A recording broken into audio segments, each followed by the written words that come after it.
Hello दोस्तों, स्वागत है आपका मेरे चैनल जिगजैग टेक्निकल में। दोस्तों आज बात करेंगे एयर ड्रायर में कौन सी गैस यूज होती है। बहुत सारे मेरे सब्सक्राइबर्स ने कमेंट किया हुआ था मेरी जो कंप्रेसर बेस्ड वीडियोस हैं उन पे कि एयर ड्रायर पे कौन सी गैस यूज करते हैं सर। तो उसके बारे में मैं थोड़ा सा डिटेल में बताऊंगा और बताऊंगा कि क्यों उस गैस को ही यूज किया जाता है एयर ड्रायर में। तो जनरली जो आजकल हमारी एयर रेफ्रिजरेशन सिस्टम में या फिर एयर कूलिंग सिस्टम में, वेंटिलेशन सिस्टम में, एचवीएसी सिस्टम में जो गैस यूज हो रही है वो है R134A और R407C। तो ये दो तरीके की जो गैस हैं वो मोस्ट पॉपुलरली यूज हो रही हैं, चाहे हमारा कॉमर्शियल यूज हो या फिर रेजिडेंशियल यूज के जो रेफ्रिजरेशन सिस्टम है, चाहे वो एसी हो या फिर हमारे रेफ्रिजरेशन सिस्टम एचवीएसी सिस्टम लगा हुआ हो कहीं पर, तो वहाँ पर ये सब जगह ये गैस देखने को मिलती है। वही गैस हमारे एयर ड्रायर पे भी यूज की जाती है। तो दोस्तों जो गैस हमारे कंप्रेसर्स में मोस्टली यूज की जाती है वही एयर ड्रायर के कंप्रेसर में भी यूज किया जाता है। तो आपको अगर देखना हो तो बहुत सारे कंप्रेसर्स में एयर ड्रायर के लिखा भी होता है कि कौन सी गैस यहाँ पर यूज की हुई है। जैसे R134A हो गया, R407C यहाँ पर लिखा हुआ होगा आपको। तो इसको यूज़ करने के क्या फ़ायदे हैं थोड़ा सा मैं आपको बता देता हूँ। इसके यूज करने के जो फ़ायदे होते हैं, एक तो ये होता है कि वाइड ऑपरेटिंग रेंज में ये काम करता है। चाहे हमारा एक्चुअली वाइड ऑपरेटिंग रेंज कहने का मतलब सुपर हीटेड जब टेम्परेचर रहता है उस पर भी ये काम करता है, और जब कूलिंग मीडियम पर आता है तब भी ये बहुत अच्छा काम करता है, क्योंकि कंप्रेसर के अंदर हीटिंग भी होती है और कूलिंग भी होती है, और दोनों पर ये गैस का इफ़ेक्ट पड़ता है। और तो जो सस्टेन कर पाती है गैस वो ये दोनों गैसें हैं, बहुत अच्छे से सस्टेन करती हैं। तो इसका जो ऑपरेटिंग रेंज है वो बहुत अच्छी रहती है किसी भी रेफ्रिजरेशन सिस्टम के लिए। और जो बात करें इसकी जो कूलिंग है, वो जो कूलिंग का जो कंडेंस जो रहता है, रेफ्रिजरेशन एयर ड्रायर जो कंडेंस मॉइस्चर को रिमूव करने के लिए रहता है, मॉइस्चर को रिमूव करने के लिए जैसे कि मैं ऑलरेडी ड्रायर के ऊपर वीडियो बनाया हुआ हूँ कि किस तरीके से ये हमारा रेडिएशन सिस्टम में पहुंचता है और वहाँ पर कंडेंसेशन की प्रोसेस होती है। तो ये जो कंडेंसेशन की जो प्रोसेस होती है एयर में से वाटर को सेपरेट करने के लिए, वहाँ पर यहाँ उस सिस्टम में ये बहुत इफ़िशिएंटली काम करता है। तो एक तो इसकी ऑपरेटिंग रेंज हो गई और इसकी इफ़िशियंसी हो गई कूलिंग मीडियम में जो काम करने की है।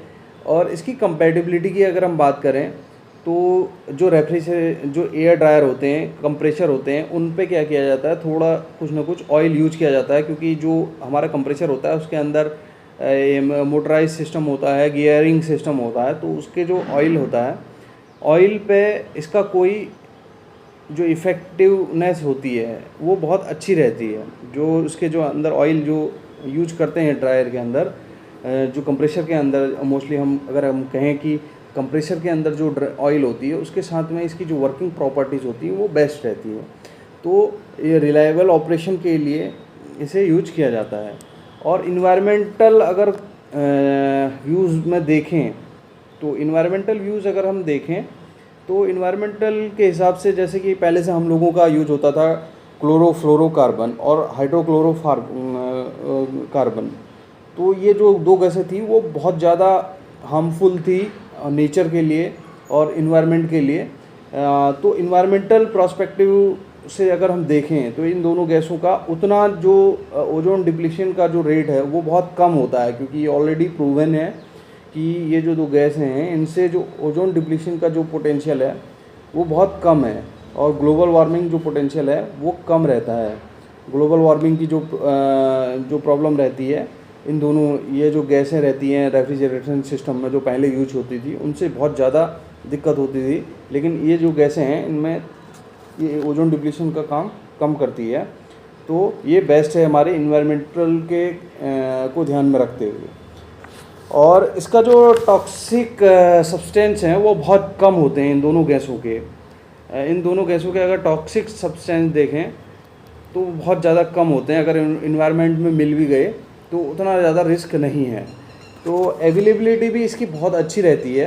अवेलेबिलिटी हमारी इन दोनों गैसों की इजीली अब अवेलेबल हैं, और ये किसी भी नॉर्मल आप कंप्रेसर पर काम करने वाले के पास भी जाएंगे तो ये दोनों गैसें हमें इजीली मिल जाएंगी।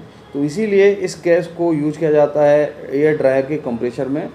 और एयर ड्रायर का जो कंप्रेसर होता है वही जो हमारा मॉइस्चर को सेपरेट करने के लिए इवेपोरेशन सिस्टम, कंडेंसेशन सिस्टम और सारी चीज़ें लगी रहती हैं, एक्सपेंशन वाल्व, तो उसके थ्रू हमारा एयर ड्रायर से एयर में से मॉइस्चर को सेपरेट किया जाता है। तो इस तरीके से मैं थोड़ा सा आपको दिखा देता हूँ कि क्या है सिस्टम थोड़ा सा।